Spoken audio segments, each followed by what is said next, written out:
어, 안녕하세요. 교과연구팀 서지원 코치입니다. 최근이 아니라 바로 오늘 새벽에 발표가 됐었죠. 교육부랑 교육과정평가원이 실제로 2021년 국가수준 학업 성취도 평가 결과에 따른 해결 방안, 대응 방안에 대해서 오늘자로 발표를 했어요. 작년 국가수준 학업 성취도 평가 결과는 실제로 6월 초에 나왔었는데요.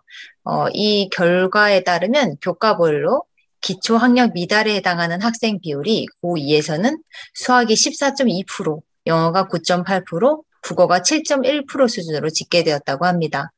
중3의 경우는 수학이 11.6%로 가장 낮았고요. 이 퍼센테이지는 아래서 보시면 알겠지만 학업 성취 수준으로는 1단계에 해당하는 기초학력 수준 미달에 해당하는 점수라고 해요. 저희가 사실 코로나19 상황을 겪으면서 정상 등교가 되지 않고 아이들의 기초학력이 내려갔다라는 걸 기사로 많이 접하셨을 거예요.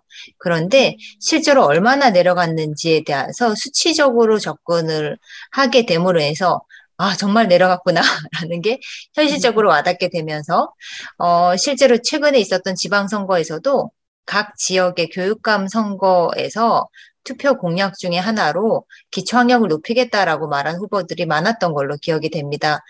그만큼, 저희가 이제 중학교, 고등학교 학생들 위주로 가르치다 보니까 이 시기를 거쳐오면서 중학생들 같은 경우는 자유학기제가 자유학년제로 바뀌고 뭔가 아이들이 진로 탐색이라는 미명 아래 많이 놀고 있다는 걸 느끼셨을 거예요. 그런데 그것이 코로나19라는 상황과 겹치면서 사실 어떻게 유의미한 숫자로 나타났는지는 이 자료를 보시면 확인하실 수 있으실 것 같습니다. 2021년 학업 성취도 평가 개요는 작년 9월 14일에 전체 학생 중에서 중3과 고2 학생을 대상으로 실제로 교과 영역으로는 국어, 수학, 영어, 중학교 학생들은 사회과학까지 포함해서 시험을 봤고요. 설문조사로 학교생활 행복도, 정의적 특성, 원격 수업에 대한 설문조사까지 함께 시행했기 때문에 이번 근 2년간의 교육의 행태가 어떠했는지에 대한 학생들의 입으로 전달받을 수 있는 계기가 되지 않았나 싶습니다. 성취 수준은 4, 3, 2, 1로 나누었을 때 상단에서 이야기 드린 고2에서 과목별로 10에서 20% 언저리 나온 수치는 기초학력 미달 1 수준에 해당이 된다고 해요. 여기에 대해서는 조금 의견이 분분합니다. 여러 가지 기사로도 많이 다뤄지고 있고 칼럼으로도 많이 다뤄지고 있는데 도시랑 농어촌 간의 격차가 커졌다. 혹은 학군지랑 비학군지가 커졌다. 여러 가지 이슈들이 많이 되고 있습니다. 빈익빈 부익부 현상이 극화되었다고 하는 게 실제로 교육의 혜택을 많이 못 받게 되는 이런 코로나19 상황이 되면서 오히려 사교육 혜택을 많이 받을 수 있는 지역은 어떻게 보면 실력이 조금 더 상승했고요. 반대로 그렇지 못한 지역은 오히려 하락했다는 얘기들이 있는데 거기에 대해서 사실은 교육부가 특정한 수치를 발표한 건 아직은 없습니다. 어찌되었건 작년 학업 성취도 평가 개요를 토대로 올해부터 이렇게 하겠다라는 안이 제시가 되었는데요. 전체적인 큰 골자를 살펴보면 3년 개안을 기획해 두고 있습니다. 특히 올해 9월부터는 AI 기반 학업 성취도 평가를 전면 도입하겠다라고 발표한 것이 이런 평가 자체를 해마다 모든 학교에서 활용할 수 있도록 수치화시킬 수 있도록 하겠다라는 거고요. 지금 확대 일정 또한 현재 초6, 중3, 고2, 3개년, 초중고에서 한 학년만 시행하고 있던 것을 초등학교 5, 6학년, 중학교 3학년, 고1, 2 대상을 확대하는 안이 먼저고요.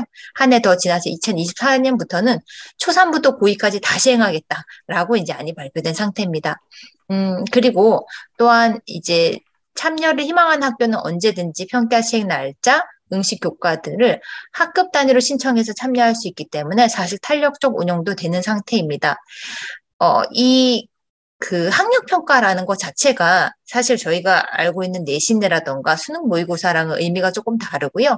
아이들이 정말 기초학력이 어느 정도인지를 테스트하는 거기 때문에 이 평가 결과는 학생, 학부모, 교사만 활용할 수 있도록 철저히 조금 이 성적 서열화시키는 것을 차단할 수 있도록 조금 부작용을 방지하는 방안도 마련해 두고 있습니다.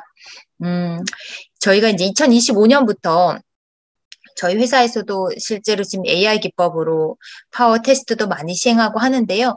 공교육에서도 사실 AI 기반 학력 진단 시스템을 어, 도입해서 개별 학생의 수준이라던가 결손 부분을 진단하고 이에 맞는 맞춤형 교육 콘텐츠를 제공하도록 계획에 있습니다. 실제로 이런 부분은 사교육에서 더 발빠르게 움직이고 있는 게 사실이고요. 어찌되었건 지금 최근 2, 3년 동안 뭔가 사회적으로 경제적으로 이슈가 되고 변화가 많았던 것만큼 우리 아이들의 교육적 이슈도 컸던 게 사실이었던 것 같습니다.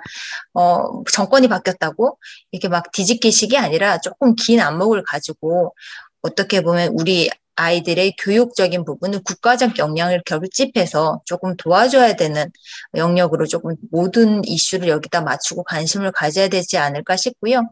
음, 저희가 이제 실제 현장에서 느끼던 부분을 이렇게 교육부 자료를 통해서 다시 확인함으로 인해서 저희들은 또 저희